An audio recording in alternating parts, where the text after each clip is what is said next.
আসসালামু আলাইকুম প্রিয় শিক্ষার্থীবৃন্দ, আশা করি সকলে ভালো আছো। 2024 সালের নতুন কারিকুলামের ইংরেজি নিয়ে আলোচনা করব। সকল অ্যাক্টিভিটি আমরা পর্যায়ক্রমে আলোচনা করে ভিডিও আপলোড দিব, যাতে তোমরা সহজে বুঝতে পারো এবং লিখতে পারো। পুরো ভিডিওটা যদি দেখো অবশ্যই বুঝতে পারবে। বুঝে থাকলে অবশ্যই সাবস্ক্রাইব এবং লাইক করতে ভুল করবে না। চলো ক্লাস শুরু করা যাক। Let's start the class. রয়েছে সেই চিত্রটি দেখুন এবং একটি টেক্সট আছে, সেই লেখাটি পড়ুন। দেন ইন পেয়ার্স অর গ্রুপ, তারপর দলগতভাবে অথবা জোড়ায় জোড়ায় discuss the main ideas of this text. এই টেক্সটের প্রধান যে আইডিয়া রয়েছে সেগুলো তোমরা আলোচনা করো। তো শিক্ষার্থীরা চলো এই দেখে নিচ্ছি যে এখানে ঠিক কি দেওয়া রয়েছে। প্রথমে এখানে দেখতে পাচ্ছি টেক্সট 1 দেওয়া রয়েছে, যেখানে বলা হয়েছে this graph present the percentage of female students who completed lower secondary school in Bangladesh। এখানে একটি গ্রাফ দেওয়া রয়েছে বা একটি চিত্র দেওয়া রয়েছে, যে চিত্রে মূলত আমাদেরকে দেখানো হয়েছে যে বাংলাদেশের ওই সকল নারী শিক্ষার্থীরা বা মেয়ে শিক্ষার্থীরা যারা কিনা সেকেন্ডারি স্কুল অর্থাৎ হাই স্কুল লেভেল তারা কমপ্লিট করেছে। তো এরকম একটি গ্রাফ চিত্র এখানে দেওয়া রয়েছে। তোমরা অবশ্যই এই গ্রাফ চিত্রটা বাসায় বসে খুব ভালোভাবে অ্যানালাইজ করবে, বুঝবে যে এখানে কি লেখা রয়েছে। আমরা টেক্সট 2 এ চলে যাই, যেখানে একটি লেখা দেখতে পাবো যারা বাংলাদেশে লেখাপড়ার দিক থেকে এবং অন্যান্য দিক থেকে এগিয়ে যাচ্ছে।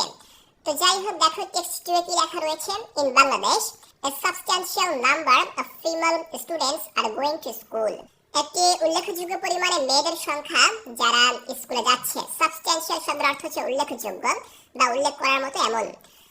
Some years earlier, কিছু সময় পূর্বেও a limited number of girls would get the opportunity to go to schools and colleges। বলা হয়েছে কিছু বছর আগেও খুবই অল্প পরিমাণে মেয়েরা, দেখো লিমিটেড নাম্বার অফ গার্লস, খুবই অল্প পরিমাণে মেয়েরা বা সীমিত সংখ্যক মেয়েরা এই সুযোগ সুবিধাটি পেত। অপরচুনিটি সুযোগ, এই সুবিধাটি পেত বা সুযোগটি পেত স্কুলে কিংবা কলেজে যাওয়ার জন্য। বাট ইন রিসেন্ট টাইমস, কিন্তু বর্তমান সময়ে বা সাম্প্রতিক সময়ে in some areas in Bangladesh, বাংলাদেশের কিছু অঞ্চলে বা কিছু এলাকায় female students have done better than male students। মেয়ে শিক্ষার্থীরা বরং ছেলে শিক্ষার্থীদের থেকে বেশি ভালো করছে। So we can see females are progressing in education in Bangladesh। সুতরাং আমরা দেখতে পাচ্ছি যে মেয়েরা শিক্ষা ক্ষেত্রে অনেক ভালো করছে, উন্নতি করছে। প্রোগ্রেসিং শব্দের অর্থ হচ্ছে উন্নয়ন করা বা উন্নতি করা। সুতরাং আমরা দেখতে পাচ্ছি যে মেয়ে শিক্ষার্থীরা শিক্ষা ক্ষেত্রে অনেক ভালো করছে। তো পরবর্তী যে টেক্সট, সেখানে যদি আমরা যাই পরবর্তী অংশটুকু, সেখানে কি বলা হয়েছে দেখো। Economically Bangladesh is growing country. অর্থনৈতিকভাবে বাংলাদেশ হচ্ছে একটি উন্নয়নশীল দেশ। গ্রোয়িং কান্ট্রি, উন্নয়নশীল দেশ।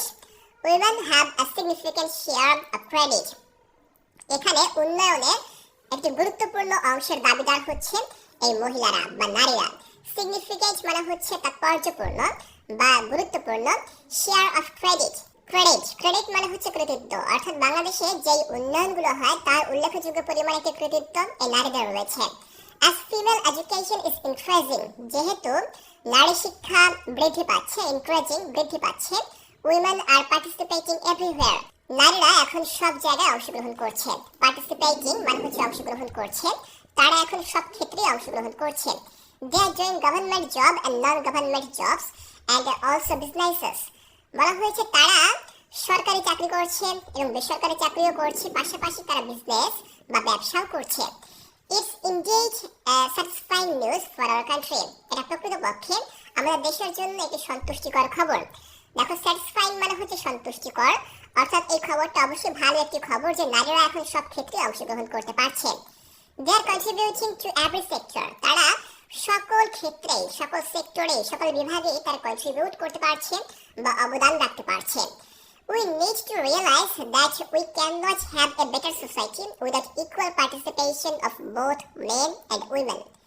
দেখো বলা হয়েছে we need to realize, আমাদেরকে রিয়ালাইজ করতে হবে বা আমাদের রিয়ালাইজ করা প্রয়োজন, আমাদের অনুধাবন করা প্রয়োজন that we cannot have a better society, একটি ভালো সমাজ পাবো না উইদাউট ইকুয়াল পার্টিসিপেশন, অর্থাৎ সমান অংশগ্রহণ ছাড়া of both men and women, অর্থাৎ নারী এবং পুরুষের মধ্যে সমান অংশগ্রহণ ছাড়া আমরা কখনোই একটি ভালো সমাজ পাবো না। এটি অবশ্যই আমাদেরকে রিয়ালাইজ করতে হবে, অনুধাবন করতে হবে। তো আমরা এই টেক্সটটি পড়ে নিলাম। তো এই টেক্সটে মূলত আমি তোমাদেরকে বাংলায় অর্থ সহ বুঝিয়ে দিয়েছি। তোমরা এর মেইন আইডিয়াগুলো নিজেরা আলোচনা করবে যে এখানে আসলে ঠিক কি বলা হয়েছে। বাংলাদেশের নারীদের শিক্ষার যে উন্নয়ন, তারা এখন সকল ক্ষেত্রে অংশগ্রহণ করছে। ব্যবসা বাণিজ্য, চাকরি, সরকারি চাকরি, বেসরকারি চাকরি, এই বিষয়গুলো নিয়ে তোমরা নিজেদের মধ্যে আলোচনা করবে। এগুলি হচ্ছে মূলত মেইন আইডিয়া। তো এখানে তোমরা একটি ছক দেখতে পাচ্ছ, এই ছকটি আমাদেরকে আলোচনা করতে হবে। বলা হয়েছে read the meaning of the following words to understand the text better. এখানে যে শব্দগুলো রয়েছে সেই শব্দগুলোর অর্থ ইংরেজিতে সামনে দেওয়া রয়েছে। তোমাদেরকে বলা হয়েছে এই শব্দগুলো তোমরা পড়ো, যাতে করে তোমরা এই উপরের টেক্সটে যা বলা হয়েছে সেটি খুব ভালোভাবে বুঝতে পারো। তো আমি তো তোমাদেরকে বুঝিয়ে দিয়েছি যে কোন লেখার কি অর্থ, সম্পূর্ণ টেক্সটে বাংলা অর্থ সহ বুঝিয়ে দিয়েছি। তারপরেও এখানে যে শব্দগুলো রয়েছে বিশেষভাবে প্রতিটি শব্দ আমি আলাদাভাবে তোমাদেরকে উল্লেখ করে অর্থ সহ এবং উচ্চারণ সহ দেখিয়ে দিচ্ছি।